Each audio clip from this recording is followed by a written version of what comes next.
Assalamualaikum, halo teman-teman. Perkenalkan, nama saya Mila Azka Hanifa. Di video ini akan menjelaskan atau memaparkan sedikit tentang dilema destruktif dan aturan penukaran. Di sini saya nggak sendiri, tapi di sini saya juga bersama teman-teman saya yang akan menjelaskan apa sih itu dilema destruktif dan aturan penukaran. Nah, lanjut ke materi pertama. Materi pertama itu apa sih dilema destruktif yang akan dijelaskan oleh Adah Nur Saada. Bismillahirrahmanirrahim. Di video kali ini saya akan berbagi sedikit ilmu tentang dilema destruktif. Apa yang kalian ketahui tentang dilema destruktif?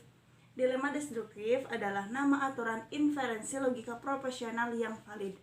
Ini adalah kesimpulan bahwa jika P mensyaratkan Q dan R mensyaratkan S, dan entah Q atau S yang salah, maka P atau R pasti salah.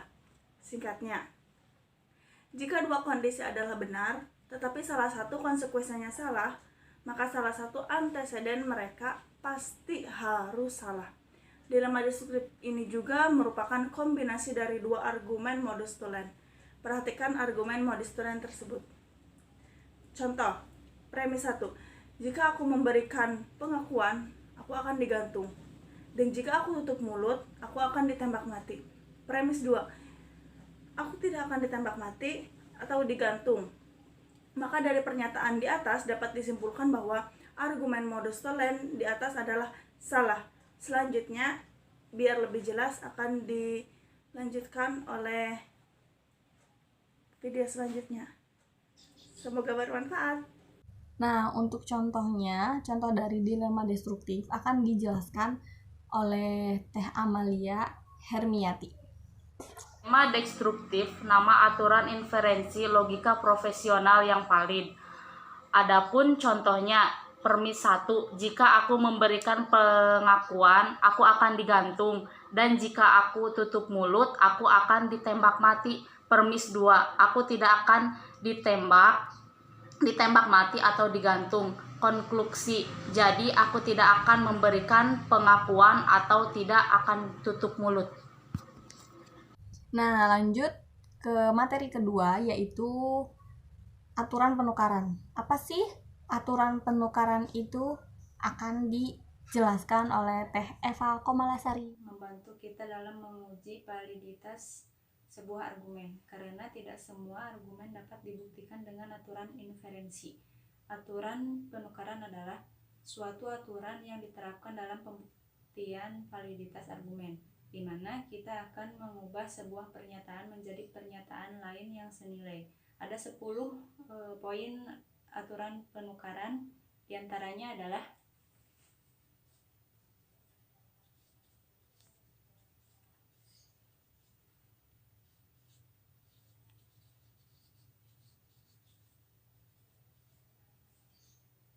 yang pertama,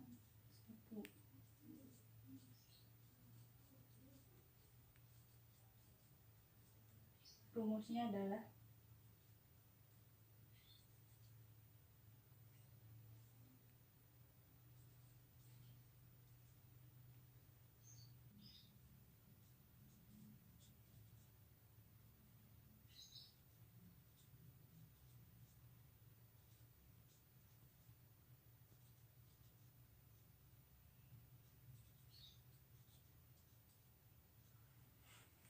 jadi 10 aturan penukaran. Yang pertama adalah 1. De Morgan, 2. Negasi rangkap, 3. Tautologi, yang keempat eksportasi, yang kelima komunitatif, yang keenam asosiatif, yang ketujuh distributif, yang kedelapan transposisi, yang kesembilan implikasi material, dan yang 10 komunitatif.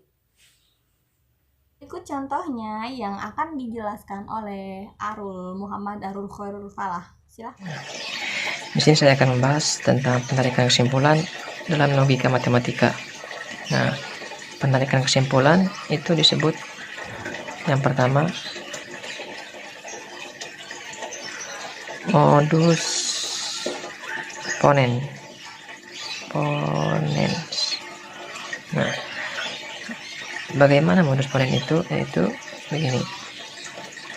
Jika kita memiliki P, maka Q.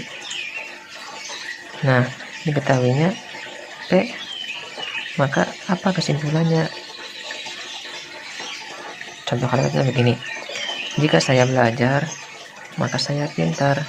Nah, terus sekarang diketahuinya saya belajar, berarti kesimpulannya saya pintar. Oke. Nah, lanjut ke yang kedua, itu disebut modus tollens. Modus tollens. Nah, bagaimana modus tollens itu? Begini, jika kita memiliki P, maka Q, terus diketahuinya negasi Q, maka apa kesimpulannya? Contoh kalimatnya begini. Jika saya belajar, maka saya pintar. Sekarang diketahuinya saya tidak pintar, maka kesimpulannya saya tidak belajar, negasi P. Lanjut ke yang ketiga, yang terakhir, yaitu silogisme.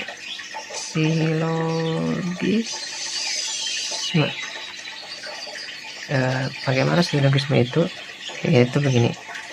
Jika kita memiliki P, maka Q, diketahuinya Q, maka R. Terus apa kesimpulannya?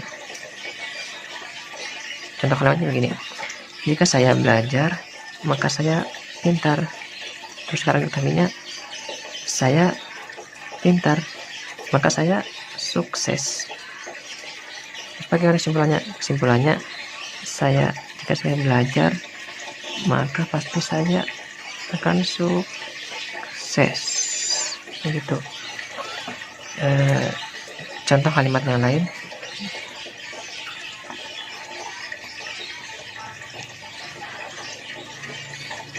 Contoh kalimatnya gini.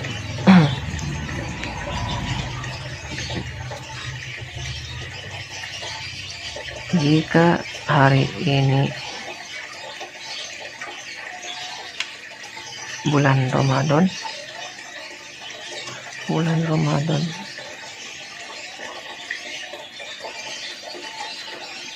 maka saya berpuasa. Nah, ini premis pertama.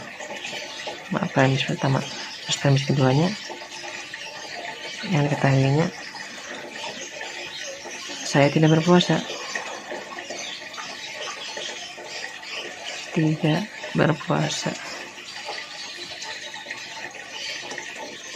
Nah, berarti jawabannya gimana kesimpulannya? Gini. Jika hari ini bulan Ramadan, itu dianggap sebagai P. Terus maka saya berpuasa, ini saya anggap sebagai Q. Nah, terus yang diketahuinya saya tidak berpuasa, tapi negasi Q. Nah, kalimat ini termasuk dalam bentuk dasar modus tollens. P maka Q, ketahui negasi Q maka negasi P. Ini negasi P di sini. P hari ini bulan Ramadan, artinya negasi P hari ini bukan bulan Ramadan. Jadi kesimpulannya hari ini bukan bulan Ramadan.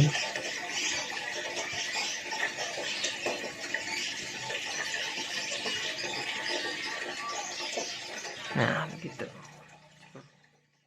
Oke teman-teman, tadi sudah dijelaskan apa sih itu dilema destruktif dan aturan penukaran beserta contoh-contohnya. Lalu di sini langsung aja ke kesimpulan. Kesimpulannya juga akan disampaikan oleh Teh Sylvia Audina. Halo, assalamualaikum warahmatullahi wabarakatuh. Saya Sylvie Audina. Di sini saya akan mengingatkan kembali apa itu dilema destruktif dan aturan penukaran. Untuk yang pertama itu adalah dilema destruktif adalah aturan inferensi logika profesional yang valid dan dilema destruktif juga adalah versi disjungtif dari model Tollens. Dilema destruktif juga mempunyai beberapa aturan dan aturan tersebut sudah dijelaskan oleh teman saya yang sebelumnya.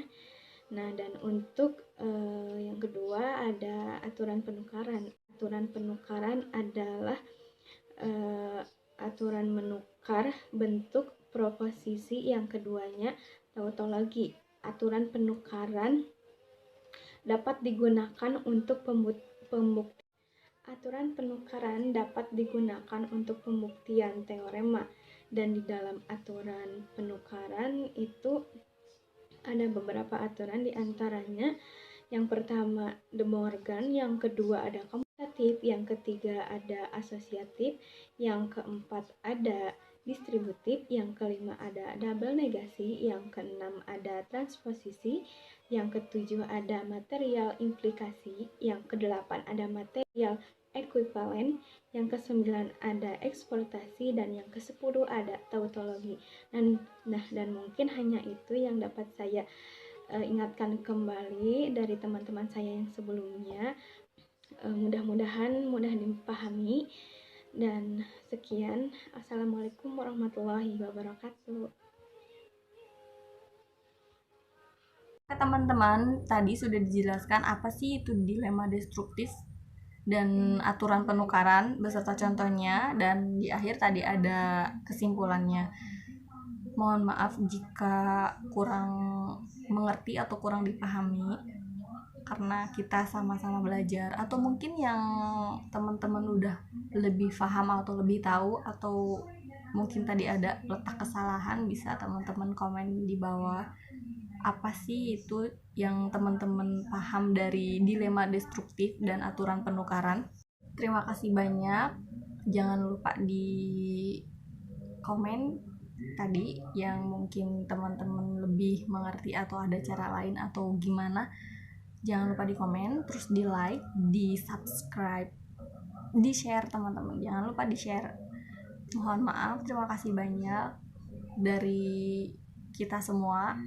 Tetap di rumah aja teman-teman, tetap jaga kesehatan karena situasinya sedang kayak gini. Tetap stay safe. Pokoknya kalau nggak ada kepentingan buat keluar ataupun nggak terlalu mendesak untuk keluar, tetap di rumah aja. Kita putus rantai COVID-19 ini dengan cara tetap di rumah aja supaya kita bisa melakukan pembelajaran secara langsung. Teman-teman, terima kasih. Wassalamualaikum warahmatullahi wabarakatuh.